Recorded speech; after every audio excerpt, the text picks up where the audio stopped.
हाँ, बड़ी खबरें जिस पर बुलेटिन में निगाह बनी रहेगी, लेकिन सबसे पहले एक बड़ा सवाल, करौली का भविष्य क्या है।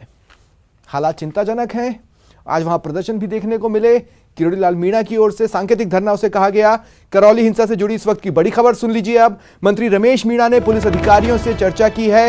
जिले की कानून व्यवस्था बनाए रखने के निर्देश दिए हैं। शांति व्यवस्था बहाल करने के भी निर्देश दिए गए हैं। साथ ही जो भी आरोपी हैं उनकी शीघ्र गिरफ्तारी हो, ये निर्देश मंत्री रमेश मीणा ने पुलिस अधिकारियों को दिए हैं। मंत्री रमेश मीणा ने कहा कि करौली से लोगों के पलायन की बात निराधार है। दरअसल करौली से लोगों के पलायन की बात सांसद किरोड़ी लाल मीणा कर रहे हैं। उनका यह कहना है कि 195 लोगों ने पलायन किया, उसकी लिस्ट भी उन्होंने प्रशासन को सौंपी है। वो कह रहे हैं किरोड़ी लाल मीणा की पलायन हुआ है, अगर उनकी बात गलत निकलती है तो उन्हें गिरफ्तार कर लिया जाए। इस बीच मंत्री मीणा ने इस तरह की बातों को निराधार कहा है। लोगों के पलायन का माननीय किरोड़ी मीणा ने जिक्र किया। वो सभी लोग करौली के दूसरी कॉलोनियों में निवास कर रहे हैं, ये उन्होंने क्लैरिफिकेशन दिया है। उनका कहना है कि पलायन नहीं हुआ है, जो लोग अपने घर में नहीं हैं वो दूसरी कॉलोनियों में जाकर वहां पर रह रहे हैं, शहर छोड़कर नहीं गए।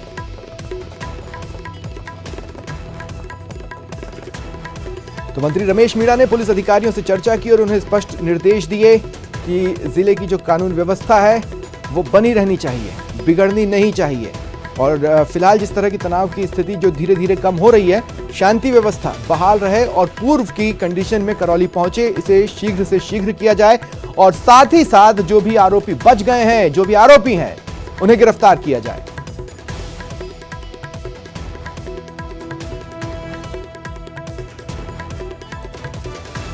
और सहयोगी विष्णु करौली से इस वक्त मेरे साथ जुड़ रहे हैं। देखिए विष्णु, पिछले कुछ दिनों में अच्छी बात यह थी कि ढील का समय बढ़ाया जा रहा था, मतलब स्थितियां सुधर रही हैं।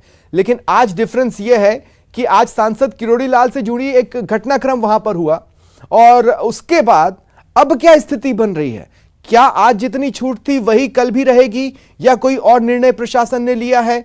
क्या तस्वीरें हैं, क्या सूरत हाल है?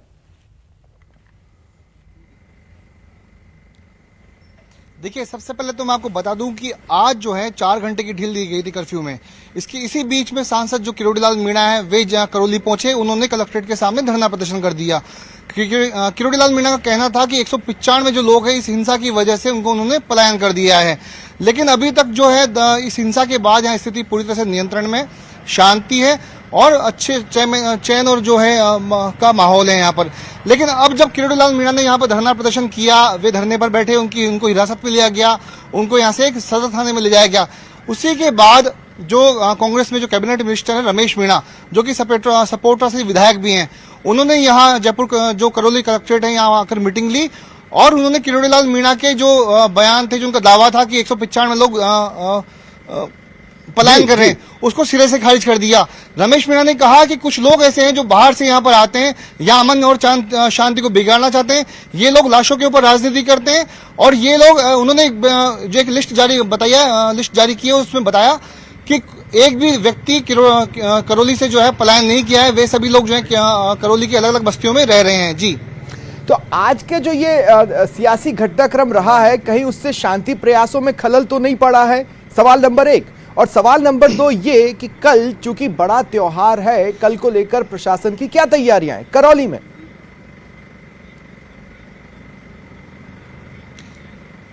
देखिए, जो आज जो घटनाक्रम रहा, राजनीतिक घटनाक्रम रहा, किरोड़ी लाल मीणा का आरोप सामने आया, उनका दावा सामने आया कि 195 लोग पलायन कर चुके हैं।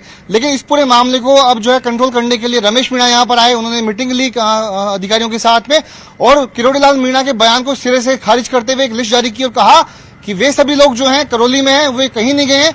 कुछ लोग यहाँ पर वोट की राजनीति करने के लिए आए और मैं कह दूं कि वे इस बार भी यहाँ पे कांग्रेस ही आएगी, ऐसा रमेश मीणा का कहना था। दूसरी बात, अब चूंकि आगामी दिनों में त्योहार है, ऐसे में कलेक्टर जो जिला पुलिस अधीक्षक हैं, उनका दावा है कि यहाँ पर जो सुरक्षा व्यवस्था है पूरा पुख्ता उसके बंदोबस्त है, कुछ भी यहाँ पर नहीं होगा। धारा 144 जो है लगा दी गई है, जिसके तहत करौली में जो केला देवी का जो मंदिर है उस मंदिर को छोड़ के बाकी सभी जिलों में सभी जो धार्मिक जुलूस है, शोभा यात्रा है, उन पर पूरी तरीके से रोक रहेगी। इंटरनेट जो करौली में कर्फ्यू में ढील कितनी देर की रहेगी, वो बढ़ाई जा रही है या जितनी आज थी उतनी ही रहेगी, या और क्या रामनवमी के अवसर पर किसी ने रैली प्रदर्शन के लिए परमिशन मांगी हो तो किसी को परमिशन दी गई है, क्या इस तरह की कोई स्थिति?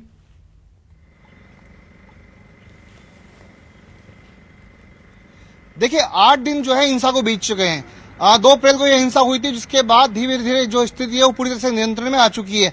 अब जो स्थिति है वो यह है कि शुरुआत में 2 घंटे की ढील दी गई, उसके बाद अब पिछले 2 दिनों से जो है करौली में 4-4 घंटे की कर्फ्यू में ढील दी जा रही है। रमेश मीणा ने अभी आश्वस्त किया कि कल और जनता को परेशानी उठानी पड़ सकती है। उसके बाद परसों से जो है यहाँ पर स्थिति पूरी तरह से नियंत्रण में होगी और लोगों को रिलीफ भी दी जाएगी। अभी हाल ही कुछ देर पहले ही जो व्यापार मंडल के कुछ लोग थे वे भी रमेश मीणा से मिलकर के गए। उनको भी रमेश मीणा ने आश्वस्त किया है कि आपको एक दिन परेशानी हो सकती है, सरकार आपकी भावनाओं को समझ रही है और परसों जो है यहाँ की जनता को, लोगों को जो है राहत काफी मिल सकती है। जी मैं आपसे सवाल पूछूंगा, विष्णु मेरे साथ रहें। एक छोटा सा बस मैं करेक्शन यहां पर कर दूं, अपने दर्शकों को बता दें कि कल कर्फ्यू में 3 घंटे की ढील दी गई थी, लेकिन करौली में चूंकि तनाव के बादल छट रहे हैं, ऐसे में प्रशासन ने आज ढील को बढ़ाकर 4 घंटे करने का निर्णय लिया। अब निगाहें कल की ओर टिकी हुई हैं, खासकर इसलिए भी कि हो सकता है प्रशासन ये निर्णय ले ले, चूंकि तनाव वहां पर धीरे धीरे छट रहा है, तनाव के बादल हट रहे हैं, ऐसे में निर्णय ले सकता है कि कर्फ्यू हटा दिया जाए और पूरे जिले में धारा 144 को लागू कर दिया जाए, धारा 144 के नियमों का कड़ाई से पालन करवाया जाए। यह निर्णय कल शाम तक हो सकता है प्रशासन ले ले, उम्मीद तो यही रखनी चाहिए। अब मेरा सवाल आपसे विष्णु यह है कि एक तरफ ढील का समय बढ़ाकर या ढील को 4 घंटे तक पहुंचाकर प्रशासन ने यह बताया कि उन्हें अब लोगों पर उनका लोगों पर विश्वास कायम हुआ है, क्योंकि करौली में जिस तरह से स्थितियां बिगड़ी अब वो वापस पटरी पर लौट रही है। लोगों की तरफ से भी कुछ ऐसा होना चाहिए कि पुलिस को भी राहत की सांस मिले, उन्हें भी ये लगे, पुलिस को भी ये लगे कि हाँ अब जो हमने विश्वास किया वो गलत नहीं है। इसे लेकर क्या कुछ प्रयास है वहां पर?